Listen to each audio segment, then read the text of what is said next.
Halo guys, selamat datang di channel Zieling. Kali ini kita akan membahas mengenai spoiler Donghua dari Tales of Herding Gods, episode 55. Ini adalah spoiler untuk episode yang rilis minggu depan. Oke, langsung saja kita akan membahas ke videonya. Setelah Qinmu berhasil menyambung kembali tubuh bagian bawah kakek jagal, kakek buta dan kakek jagal segera pergi untuk kembali ke Daksu, meninggalkan Qinmu, karena kakek jagal malas untuk bertemu dengan murid cerewetnya, si Bashan tersebut. Tidak lama kemudian suara keras terdengar dari jauh dan bergema di padang rumput, memanggil, Junior Qin, Junior Qin. Qinmu mengenali itu adalah suara kanselir Bashan dan segera berteriak, "Aku di sini!"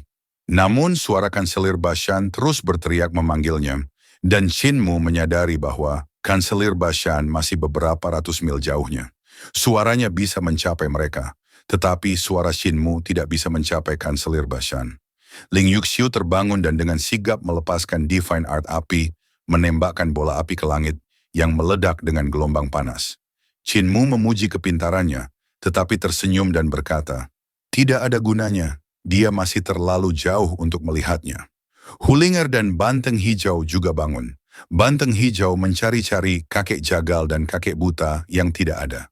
Qinmu menjelaskan, mereka sudah pergi.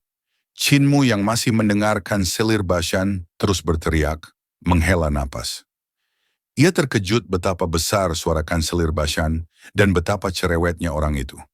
Qinmu kemudian memutuskan, mari kita pergi ke arah perbatasan. Jika kanselir Bashan tidak dapat menemukan kita, dia pasti akan menuju ke sana. Banteng Hijau kembali ke wujud aslinya yang besar. Qinmu membawa Hulinger dan Ling Yuxiu naik ke punggungnya, dan Banteng Hijau segera berlari menuju perbatasan. Qinmu bertanya kepada Ling Yuxiu apakah lukanya sudah sembuh. Ling Yuxiu mengangguk dengan gembira, bahkan menunjukkan pinggangnya dan meyakinkan bahwa bekas lukanya hilang. Qinmu memperhatikan kulitnya yang kini jauh lebih cerah setelah berhenti berenang dan dikejar monster ikan di masa lalu. Seperti saat di Daksu. Namun ia masih sedikit lebih gelap daripada Ling Yuxiu. Qinmu mengulurkan jari dan menyentuh lokasi luka, masih merasakan adanya gumpalan darah di bawah kulit. Karena merasa geli, Ling Yuxiu tidak tahan dan tertawa. Qinmu meminta Ling Yuxiu untuk tidak bergerak, menjelaskan bahwa ia akan menggunakan energi vital untuk melarutkan gumpalan darah itu agar tidak meninggalkan benjolan. Ling Yuxiu segera menaikkan bajunya. Qinmu mengubah energi vitalnya menjadi naga hijau vital Qi dan menusukkannya ke kulit Ling Yuxiu. Ling Yuxiu merasa mati rasa dan geli yang membuatnya terus tertawa. Qinmu menyuruhnya bertahan karena rasa geli itu akan segera hilang dan digantikan oleh sedikit rasa sakit. Setelah beberapa saat, Ling Yuxiu merasakan sakit menusuk jarum dan melihat ke bawah. Ia melihat Qinmu menggunakan sapu tangan untuk membersihkan darah beku yang keluar. Setelah darah yang menggumpal itu keluar, kulitnya menjadi bersih tanpa bekas. Ling Yuxiu yang senang segera menurunkan bajunya dan dengan polos bertanya, "Tabib surgawi, masih ada beberapa luka di punggungku. Aku tidak tahu apakah mereka akan meninggalkan bekas luka." Hulinger dengan cepat menyela dengan suara lantang, menjelaskan bahwa ia sudah memeras darah yang menggumpal dari luka di punggung Ling Yuxiu sebelum mengoleskan obat, sehingga luka itu tidak akan meninggalkan bekas. Ling Yuxiu menatap rubah kecil itu, yang tersenyum dengan sangat manis, namun sangat palsu. Keduanya berpikir, licik, dalam hati. Hulinger kemudian memulai serangan terselubung, bertanya, "Kakak Yuxiu, berapa umurmu tahun ini?"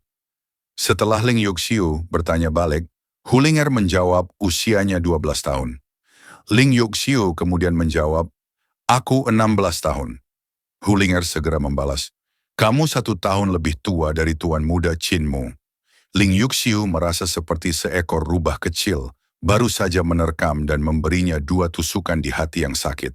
Ia menyadari bahwa rubah kecil itu kejam dan tak terduga dalam gerakannya, membuatnya tidak bisa membela diri. Ling Yuxiu sudah lama mencurigai rubah kecil itu, menyembunyikan niat jahat, terutama karena sering menyelinap ke tempat tidur Qinmu setiap malam. Menyadari gadis nakal itu telah memulai serangan, Ling Yuxiu membalas meskipun ia dikenal belak-belakan. Ia tersenyum manis dan berkata, "Kakak Ling, bulu di kakimu sangat lembut. Mengapa kamu tidak mencoba mengubahnya menjadi tangan manusia?" Hulinger dengan santai membalas, "Tuan muda suka seperti ini," membuat Ling Yuxiu kalah telak. Ling Yuxiu merasa pertahanan rubah kecil itu dapat memantulkan semua serangan kembali. Ling Yuxiu yang marah bertanya-tanya dari mana rubah kecil itu belajar trik seperti itu.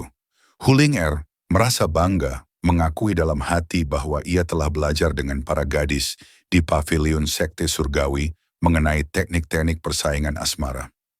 Ling Yuxiu tiba-tiba merasa antara geli dan marah. Ia menyadari ia cemburu pada rubah kecil, yang membuatnya merasa kehilangan martabat keluarga kekaisaran. Ling Yuxiu meyakinkan dirinya bahwa ia memiliki penampilan yang bagus. Dan meskipun Qin Mu agak buta karena mengatakan ia gemuk, ia seharusnya tidak perlu cemburu pada rubah kecil yang keras kepala untuk tidak berubah bentuk. Ia menyimpulkan bahwa kemenangan sudah ada di tangannya. Tepat sebelum mereka mencapai perbatasan, Kanselir Bashan akhirnya menyusul. Begitu ia melihat kakek jagal sudah pergi, Bashan itu terdiam, lalu mulai menangis keras sambil mengutuk kakek jagal. Qin Mu menghibur Kanselir Bashan, meyakinkannya bahwa kakek jagal adalah orang pertama yang bergegas saat Bashan dalam bahaya, meskipun ia lari karena tidak tahan dengan omelan.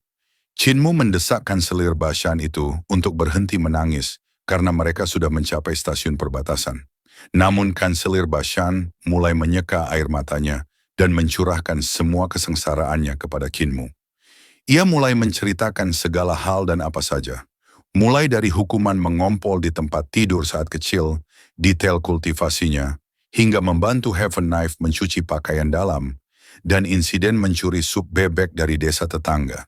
Qin Mu menatap Ling Yuxiu meminta bantuan, dan gadis itu hanya mengangkat bahu dengan pasrah. Di tempat yang berbeda, di Akademi Taishu, sang patriark muda diam-diam mengemas barang-barangnya dalam tas kecil. Ia melemparkan segel resmi yang terikat pada pita di lantai dan menggantung stempel resminya di pintu aula pembelajaran agung. Setelah melirik Akademi Taishu untuk terakhir kalinya, ia tersenyum. Penatua disiplin berjalan cepat membawa beberapa barang. Patriark muda itu tersenyum dan berkata, "Ayo pergi, tidak perlu mengkhawatirkan yang lain." Keduanya berjalan menuruni gunung tanpa memberitahu siapapun. Di dasar gunung, naga kilin segera berdiri dan mengibaskan ekornya. Patriark muda itu membelai kepala kilin naga dan mengucapkan selamat tinggal. "Hidupku akan segera berakhir dan aku tidak bisa membawamu lagi. Jika kamu mengikutiku, kamu hanya akan menungguku mati karena usia tua. Teman kecil, kamu bebas." Setelah rantai di lehernya terbuka, naga kilin itu menatap tuannya, sang patriark muda dari Akademi Taishu, dengan bingung bertanya, "Tuan tua, jika aku tidak bisa mengikutimu, kemana aku bisa pergi?" Patriark muda itu menjawab bahwa naga kilin itu pada dasarnya bebas dan bisa pergi kemana saja. Sambil melambaikan tangan, patriark muda itu melirik Akademi Taishu yang ia bangun dengan sedikit keengganan. Ia berbalik dan pergi, menyatakan, "Aku tidak ingin mati karena usia tua di Akademi Taishu." Patriark muda dan penatua disiplin berjalan keluar dari ibu kota. Begitu mereka di luar kota, patriark muda meminta penatua disiplin untuk kembali. Ia berjalan sendirian menuju guru besar negara Yangkang, yang menunggunya guru besar negara Yangkang, menyambutnya, bertanya apakah ia akan pergi begitu saja, tanpa meminta pemecatan resmi dari kaisar. Patriark muda itu tersenyum, mengatakan bahwa ia tidak datang kepada kaisar saat mengambil posisi, jadi ia tidak perlu pergi ke kaisar saat pergi. Ia mengungkapkan kegembiraannya karena guru besar negara Yangkang datang untuk mengantarnya.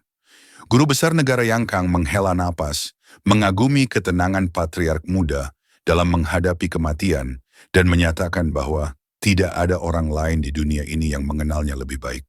Keduanya berjalan berdampingan, sementara penatua disiplin mengikuti di belakang. Patriark muda itu memberikan kata-kata perpisahan. "Kamu memiliki ambisi besar dan masa depanmu penuh dengan kesulitan. Jalan yang kamu lalui dipenuhi rintangan dan tidak ada yang bisa aku ajarkan kepadamu. Kamu harus mengandalkan diri sendiri." Guru besar negara Yangkang berhenti dan bertanya, "Saat itu aku ingin mengakui kamu sebagai guruku, mengapa kamu tidak menerimaku?"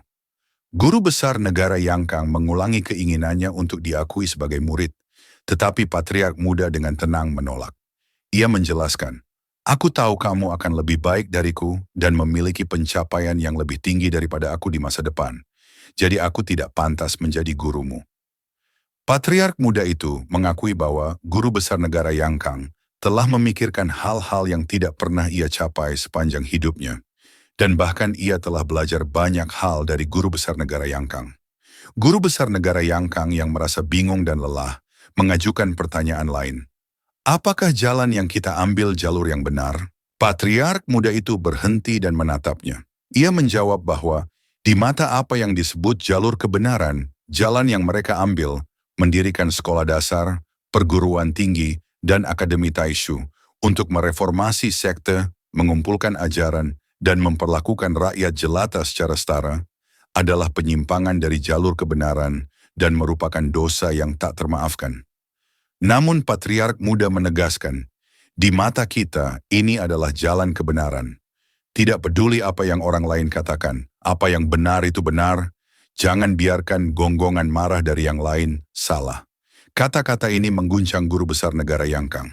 Patriark muda itu melanjutkan, memperingatkan bahwa hal-hal yang ingin dilakukan guru besar negara Yangkang terlalu besar, dan jalan di depannya penuh duri. Ia mengakhiri dengan senyum, "Hidupku akan segera berakhir, dan aku tidak bisa membantumu lagi. Kamu harus mengandalkan dirimu sendiri. Kembalilah."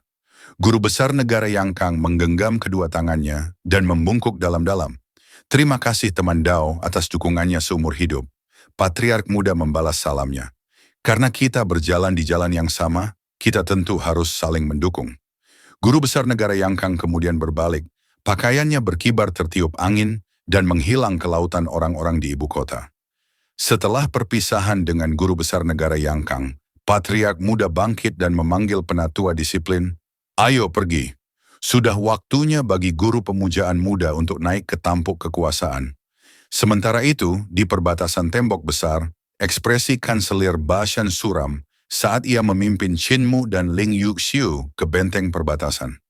Jenderal biadab yang bertugas segera merasa takut dan menyatakan bahwa Tanah Suci telah memerintahkan agar Kanselir Bashan tidak boleh diizinkan keluar dari perbatasan.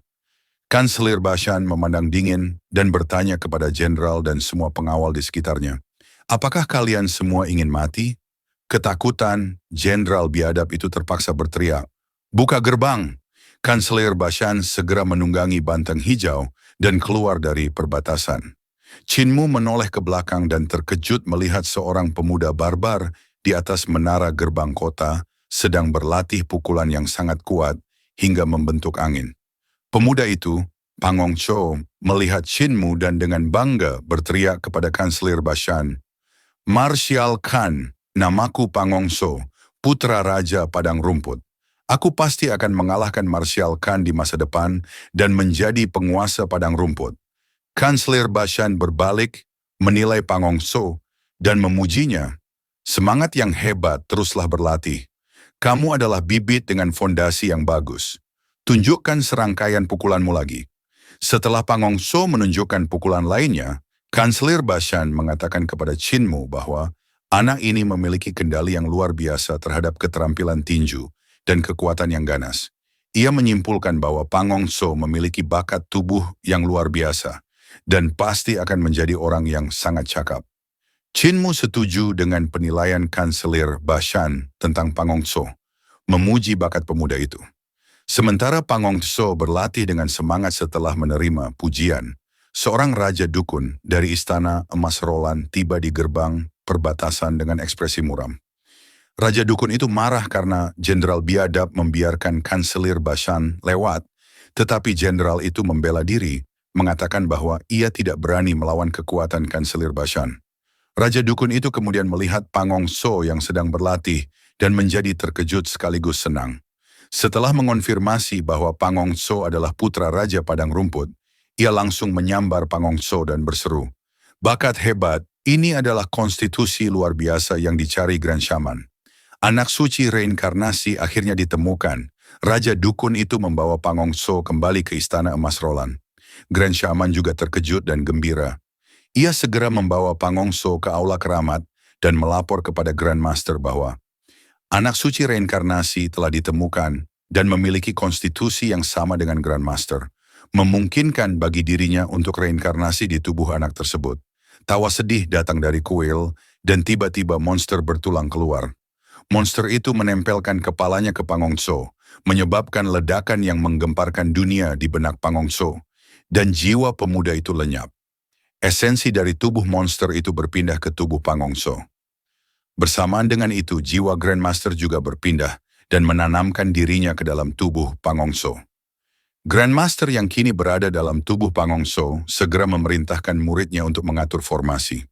Ia menjelaskan bahwa proses reinkarnasi yang mengubah nasib dan menentang tatanan hukum alam ini akan memanggil utusan maut untuk menangkap jiwanya, sehingga mereka harus menahan utusan maut. Setelah Grandmaster mengambil alih tubuh Pangongtiso, Grand Shaman segera mengelilingi Pangongtiso dengan tempat-tempat suci, termasuk 17 kerangka emas dari masa hidup Grandmaster sebelumnya yang telah diubah menjadi artefak magis. Tiba-tiba ruang bergetar dan angin dingin berhembus.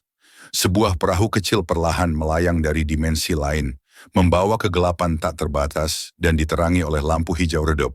Di bawah lampu itu, duduk orang tua yang sedang melipat kapal kertas dan manusia kertas, diduga sebagai utusan maut. Grand Shaman panik dan mengerahkan seluruh kekuatan sihirnya untuk mengaktifkan 17 kerangka emas. Kerangka-kerangka ini berdiri tegak dan membentuk formasi untuk memblokir pintu masuk dunia lain. Orang tua di kapal mengirimkan pasukan manusia kertas dan kuda kertas yang hidup. Pasukan kertas ini menyerang kerangka emas, dan meskipun formasi kerangka itu sangat kuat, senjata kertas mereka dapat dengan mudah memotong dan menusuk tulang emas tersebut. Sementara Grand Shaman mati-matian menahan serangan, Grandmaster mempercepat reinkarnasinya. Namun, perahu kecil itu semakin dekat. Orang tua di atas kapal berdiri, mengulurkan tangan seolah ingin menarik Grandmaster yang bereinkarnasi ke dunia kegelapan itu. Tiba-tiba, tubuh Grandmaster yang tua menjadi kaku dan jatuh tak bernapas. Pada saat yang sama, Pangongso, yang kini dikuasai oleh jiwa Grandmaster, membuka mata hitamnya yang berkilau. Saat mata baru itu terbuka, koneksi antara dua dunia terputus. Manusia kertas dan kuda kertas terbakar menjadi abu, dan tangan yang terulur dari dimensi lain itu perlahan menghilang. Aula suci kembali normal. Grandmaster Pangongso menghela napas lega dan tersenyum. Aku akhirnya berhasil. Grand Shaman membungkuk memberi selamat. Setelah Grand Shaman mundur dan pintu aula ditutup, Grandmaster Pangongso merenung. Jika bukan karena usia tua dan tubuh Grandmaster yang lemah, bagaimana dia membiarkan Heaven Knife membantai jalannya? Sekarang Grandmaster telah bereinkarnasi. Ia akhirnya bisa hidup seumur hidup lagi. Dengan ini, tidak perlu khawatir tentang kekaisaran Yangkang, dan Heaven Knife tidak akan menjadi masalah juga. Ya mungkin cukup sampai sini saja, spoiler dari Mimin tentang Tales of Herding Gods, episode 55. Terima kasih WG sudah menyaksikan videonya, dan sampai jumpa di video selanjutnya.